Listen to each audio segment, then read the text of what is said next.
هل بتشوف من وجهة نظرك إنه الأهلي محتاج يتم هيكلة العقود بتاعة اللعيبة، أسعار الأرقام العقود، والّا خلاص اللي اتعمل اتعمل؟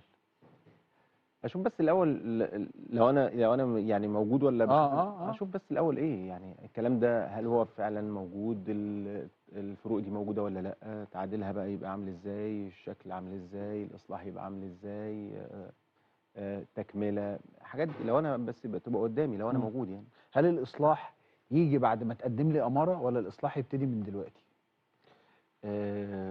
هو مبدأ بس، إمم. مبدأ إن في الأول والآخر إحساس اللعيب ده لازم يكون عارف محتاجك، ماشي.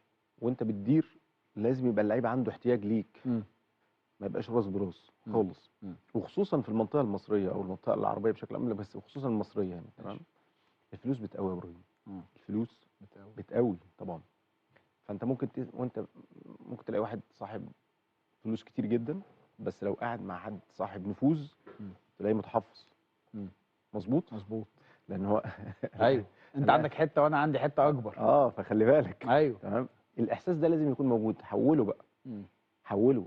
لعيب الكورة لازم يكون محتاجني، إمم.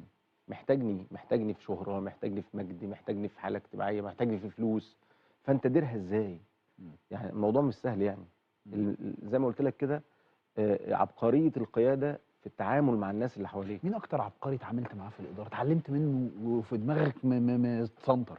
أنا كنت محظوظ جدًا، جدًا، إن أنا وأنا منسق كنت قاعد في على ترابيزة فيها فيها مين؟ كابتن حسن حمدي، إمم. فيها كابتن محمود الخطيب، فيها كابتن طارق سليم، إمم. تمام. كنت محظوظ جدًا. بيقولوا حسن حمدي كان أسطوري في آه، جميل، جميل، جميل، باحبه جدًا طبعًا. وكان له وكان يعني كان عنده حاجة أنا كنت باستغربها أوي يعني، فكان بيجهدني. إيه بقى؟ لو في موضوع ما إمم.